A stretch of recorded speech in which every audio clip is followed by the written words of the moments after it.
നമസ്കാരം. പുതിയൊരു ക്ലാസ്സിലേക്ക് എല്ലാവർക്കും സ്വാഗതം. ഇന്ന് 13ാമത്തെ ദിവസത്തെ ക്ലാസ്സാണ്. കേരളത്തിലെ കായലുകളാണ് പഠിക്കാനായിട്ട് പോകുന്നത്. കഴിഞ്ഞ ക്ലാസ്സിൽ കേരളത്തിലെ നദികളെക്കുറിച്ച് ഡീറ്റെയിൽ ആയിട്ട് പഠിച്ചു. ഇന്ന് നമുക്ക് കേരളത്തിലെ കായലുകളെക്കുറിച്ച് പഠിക്കാം. കേരളത്തിലെ ആകെ 34 കായലുകളാണ് ഉള്ളത്. 34.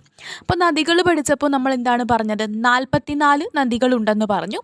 കേരളത്തിലെ കായലുകളുടെ എണ്ണം എത്രയാണ്? 34. അപ്പോൾ ഏറ്റവും അടിസ്ഥാനമായിട്ട് ഇതാണ് അറിഞ്ഞിരിക്കേണ്ടത്. ഇനി ഇതിലെ ഏറ്റവും വലിയ കായൽ ഏതാണ്? LGS പരീക്ഷയിലൊക്കെ ഇതൊരു മാർക്കായിട്ട് ചോദിക്കുന്ന ചോദ്യമാണ്. കാരണം കേരളത്തിലെ നദികളും കായലുകളും ഒക്കെ നമ്മുടെ സിലബസിൽ എടുത്തു പറയുന്നുണ്ട്. കേരളത്തിലെ ഏറ്റവും വലിയ കായലാണ് വേമ്പനാട്ട് കായൽ എന്ന് പറയുന്നത്. വേമ്പനാട്ട് കായൽ. കഴിഞ്ഞ ദിവസം നമ്മൾ നദികൾ പഠിച്ചപ്പോഴത്തേനും ഈ വേമ്പനാട്ട് കായലിൻ്റെ കാര്യമൊക്കെ പറഞ്ഞു അല്ലേ. പെരിയാർ നദി ചെന്ന് പതിക്കുന്നത് വേമ്പനാട്ട് കായലിലാണ് എന്നൊക്കെ നമ്മൾ പഠിച്ചു. ഇനി വേമ്പനാട്ട് കായൽ ഏതൊക്കെ ജില്ലകളിലായിട്ടാണ് വ്യാപിച്ചു കിടക്കുന്നത്? എറണാകുളം, കോട്ടയം, ആലപ്പുഴ എന്നീ ജില്ലകളിലായിട്ട് വ്യാപിച്ചു കിടക്കുന്ന കായലാണ് വേമ്പനാട്ട് കായൽ. പ്രധാനപ്പെട്ട മറ്റൊരു പോയിന്റ് എന്താണ്? നെഹ്റു ട്രോഫി വള്ളംകളി നടക്കുന്ന കായലാണ് വേമ്പനാട്ട് കായൽ. അപ്പോൾ വേമ്പനാട്ട് കായലിനെ കുറിച്ച് ഏറ്റവും അടിസ്ഥാനമായിട്ട് അറിഞ്ഞിരിക്കേണ്ട പോയിന്റുകളാണ് നമ്മൾ പറയുന്നത്. ഏറ്റവും ബേസിക് പോയിന്റ് എന്താണ്? കേരളത്തിലെ ഏറ്റവും വലിയ കായലാണ്. അതുപോലെ ഏതൊക്കെ ജില്ലകളിലാണ്?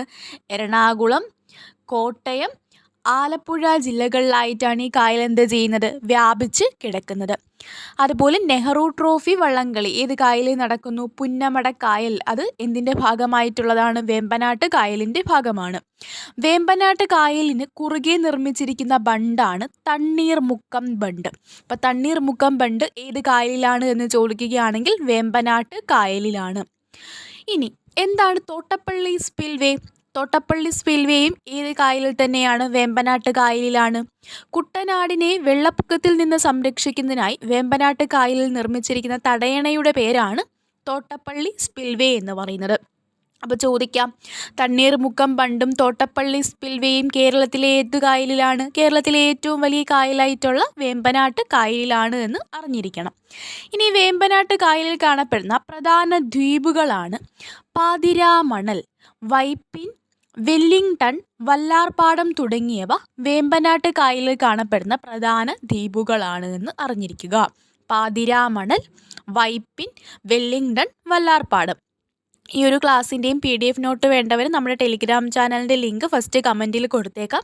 അപ്പോൾ അതിൽ കയറിയിട്ട് ചാനലിൽ ജോയിൻ ചെയ്യുകയാണെങ്കിൽ നിങ്ങൾക്ക് എന്ത് ചെയ്യാം?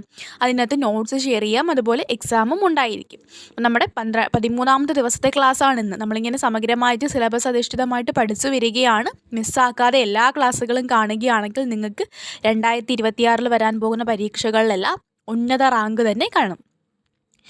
നമുക്കിനി അടുത്ത കായലിൻ്റെ പോയിന്റുകളിലേക്ക് നോക്കാം. അഷ്ടമുടി കായൽ.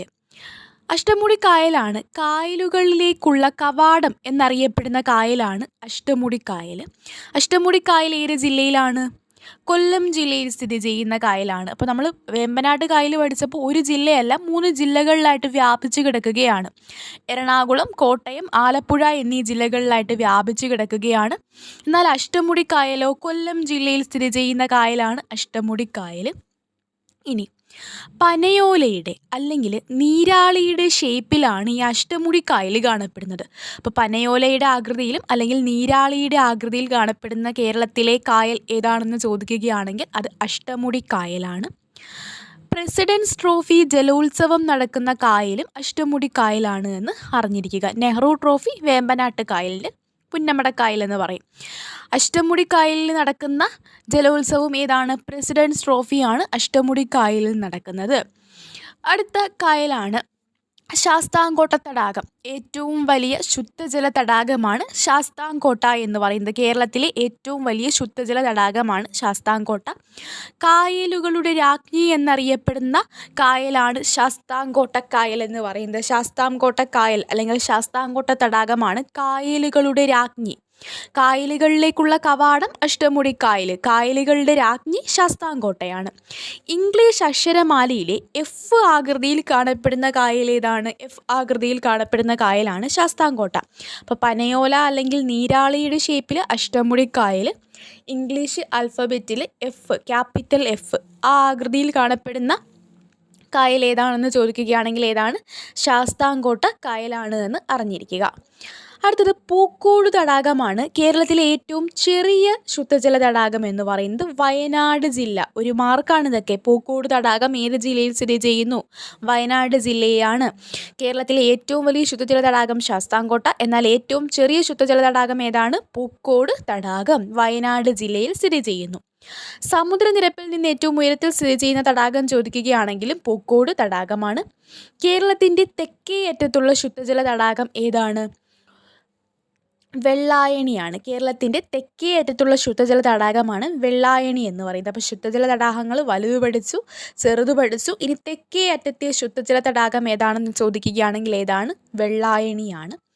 തെക്കേ അറ്റത്തെ കായൽ ചോദിക്കുകയാണെങ്കിൽ അത് ഉപ്പളയാണ്, വേളിയാണ്. വടക്കേ അറ്റത്താണ് ഉപ്പള. തെക്കേ അറ്റത്തെ കായൽ ചോദിക്കുകയാണെങ്കിൽ ഏതാണ്? വേളിയാണ്. കേരളത്തിൻ്റെ തെക്കേ അറ്റത്തെ കായൽ വേളി. വടക്കേ അറ്റത്തെ കായൽ ചോദിക്കുകയാണെങ്കിൽ ഉപ്പളയാണ്. അപ്പം ശുദ്ധജല തടാകം, തെക്കേ അറ്റത്ത് ശുദ്ധജല തടാകം ചോദിക്കുകയാണെങ്കിൽ വെള്ളായണി. എന്നാൽ തെക്കേ അറ്റത്തെ കായൽ എന്ന് ചോദിക്കുകയാണെങ്കിൽ ഇത് വേളി കായലാണ്. അതേസമയം വടക്കേ അറ്റത്തെ കായൽ ചോദിക്കുകയാണെങ്കിൽ ഏതാണ്? ഉപ്പളയാണ് എന്ന് അറിഞ്ഞിരിക്കുക. അപ്പോൾ ഇത്രയും കാര്യങ്ങൾ നിങ്ങൾ കായലുകളെക്കുറിച്ച് ബേസിക്കായിട്ട് അറിയേണ്ട കാര്യമാണ്. അപ്പോൾ നദികളെക്കുറിച്ചിട്ടുള്ള ഡീറ്റെയിൽഡ് ക്ലാസ് നമ്മൾ കഴിഞ്ഞ ദിവസം എടുത്തു. അപ്പോൾ കേരളത്തിലെ കായലുകളെക്കുറിച്ച് ഏറ്റവും ബേസിക്കായിട്ട് അറിയേണ്ട കാര്യങ്ങളാണ് ഇന്നത്തെ ക്ലാസ്സിൽ പറയുന്നത്. അപ്പോൾ ഒരിക്കൽ കൂടി പറയുന്നു, നിങ്ങൾ ഇതുപോലെ നമ്മുടെ കൂടെ നിന്നിട്ട് ഈ ഒരു 100 ദിവസം കംപ്ലീറ്റ് ചെയ്യുകയാണെങ്കിൽ നിങ്ങൾക്ക് സിലബസ് കംപ്ലീറ്റ് ചെയ്യാനും ഇങ്ങനെ ഡേ ബൈ ഡേ ആയിട്ട് പോകുമ്പോൾ കൺസിസ്റ്റൻസി കീപ്പ് ചെയ്ത് പോകാനും കഴിയും. ടെലിഗ്രാം ചാനലിൽ ജോയിൻ ചെയ്യുക. ക്ലാസ്സുകൾ ഇഷ്ടപ്പെടുന്നുണ്ടെങ്കിൽ നിങ്ങളുടെ കൂട്ടുകാർക്കും ഷെയർ ചെയ്ത് കൊടുക്കുക. സബ്സ്ക്രൈബ് ചെയ്ത് സപ്പോർട്ട് ചെയ്യുക. താങ്ക്